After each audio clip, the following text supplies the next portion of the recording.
Halo, Assalamualaikum warahmatullahi wabarakatuh. Terima kasih untuk yang sudah datang ke channel aku. Kalau belum subscribe, tolong jangan lupa di subscribe, kemudian bunyikan lonceng, dan jangan lupa kasih like serta komentar biar aku makin semangat ya. Penantian dalam cinta, episode 99. Masalah Amera. Johan sudah tidak tahu lagi dengan apa yang harus dilakukannya. Ia hanya bisa menahan rasa sakit di hatinya ketika mengetahui permasalahan yang sedang dihadapi oleh putrinya. Johan tidak menyangka bahwa Julian telah berselingkuh dengan sekretarisnya, seperti berita yang saat ini ditontonnya. Dalam pemberitaan itu, dikatakan bahwa Julian berencana untuk berpisah dengan Amera. Johan mengangkat sambungan telepon yang masuk di ponselnya.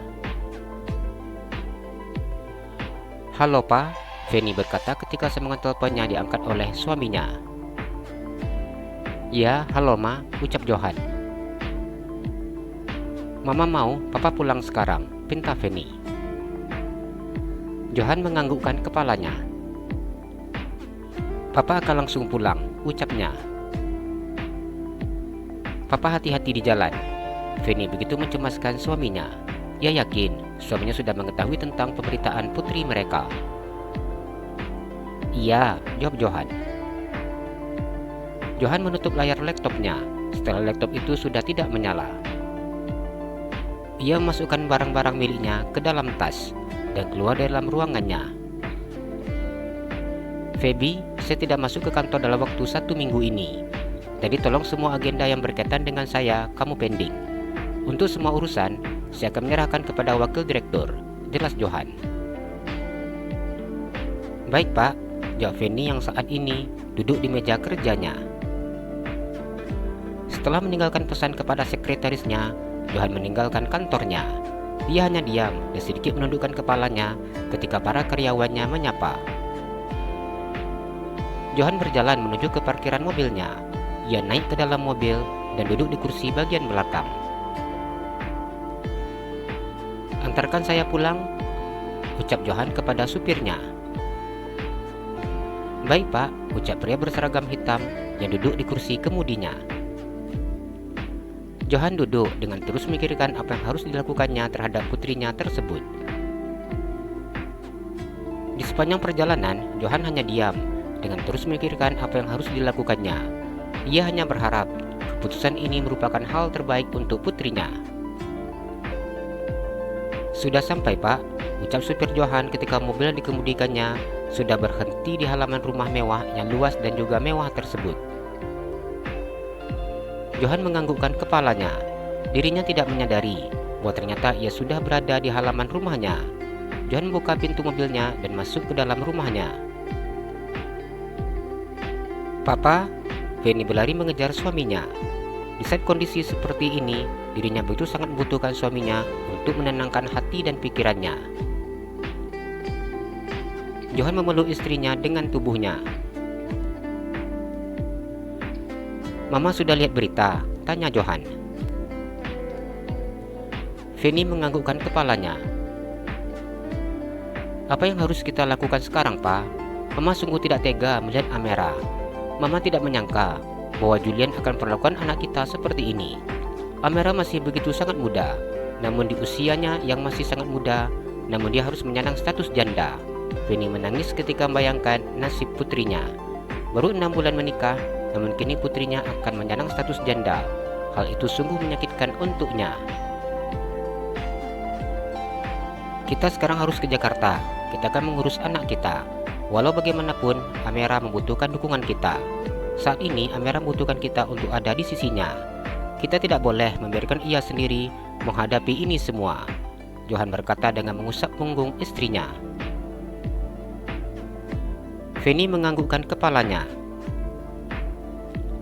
"Mama akan ganti baju dulu," ucapnya. Johan menganggukkan kepalanya. Johan dan juga Feni sampai di Jakarta. Begitu mereka sampai di bandara, Johan dan Feni langsung menuju ke apartemen mewah milik Amera. Feni sudah mengetahui bahwa Amera saat ini sudah kembali tinggal di apartemennya. setelah Julian menyuruhnya pergi dari rumah mewah yang ditempatinya bersama dengan Julian. Johan membuka pintu kamar apartemen milik Amera. Dalamnya kondisi kamar apartemen Amera yang dalam keadaan sangat berantakan. Pecahan kaca di mana-mana, barang-barang yang berserakan, dan drakon putih isi dari dalam boneka milik Amera yang sudah berhamburan di mana-mana. Fanny memandang ke sekeliling ruangan di apartemen putrinya.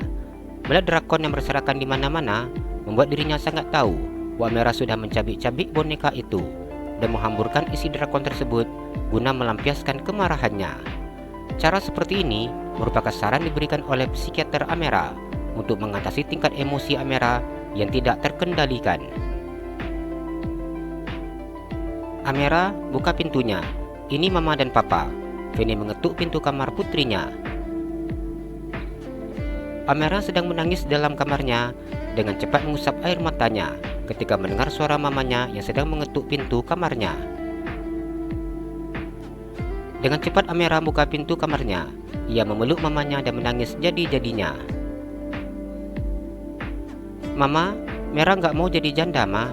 Mera sangat mencintai Mas Julian. Mama tahu itu. Amer, tenang aja. Kita akan cari solusi terbaik untuk menyelesaikan masalah ini.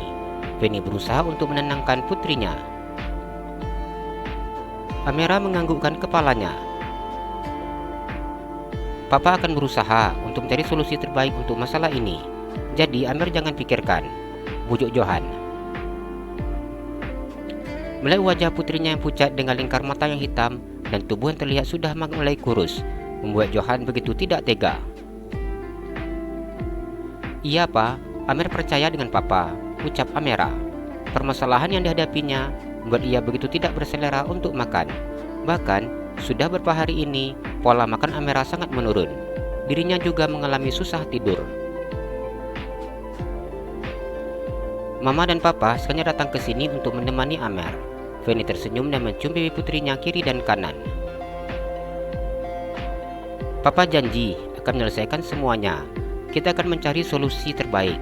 Jadi anak Papa jangan sedih seperti ini. Johan mengusap pipi putrinya. Ia mencium kening putrinya. Amera menangis memeluk papanya. Tapi Mera nggak mau pisah sama Mas Johan, Pa. Mera sangat mencintai Mas Johan. Amera menangis jadi-jadinya ketika kalimat itu keluar dari bibirnya. Dirinya tidak bisa membayangkan bila berpisah dengan Julian. Rasa cintanya terhadap Julian yang membuat Amera dengan tega menghabisi teman-temannya yang melirik Julian. Jangan dipikirkan, Papa akan berusaha untuk mencari jalan terbaik. Johan berusaha menenangkan putrinya. Amera pasti tidak ada tidur-tidur ya. Fanny mengusap kepala putrinya. Sudah berapa malam ini Amer nggak bisa tidur, Ma. Amera menangis. Ya sudah kalau gitu, sekarang tidur ya. Mama akan menemani Amer. Fanny bawa putrinya untuk masuk ke dalam kamar yang dalam keadaan berantakan. Amera menganggukkan kepalanya dan mengikuti mamanya masuk ke dalam kamar. Kedatangan Mama dan Papanya setidaknya dapat membantu meringankan beban pikirannya. Saat ini, dirinya merasa begitu sangat tenang ketika berada dekat kedua orang tuanya. Fanny merapikan tempat tidur putrinya. Drakon yang memenuhi tempat tidur Amera diturunkan ke bawah. Sayang, ini sudah Mama bersihkan. Fanny menepuk tempat tidur yang sudah dalam keadaan bersih tersebut agar putri naik ke atas tempat tidur dan mengistirahatkan tubuhnya. Amera tersenyum dan menganggukkan kepalanya. Ia naik ke atas tempat tidur dan menarik selimut hingga menutupi dadanya. Fanny duduk di atas tempat tidur sembari mengusap kepala putrinya hingga putrinya memejamkan matanya. Setelah meyakini bahwa Amera sudah tidur, Fanny keluar dari dalam kamar. Pa, Mama mau bersihkan kamar Amera dulu, Fanny berkata ketika melihat suaminya yang duduk di ruang TV dan menyalakan televisi. Iya, Ma, jawab Johan.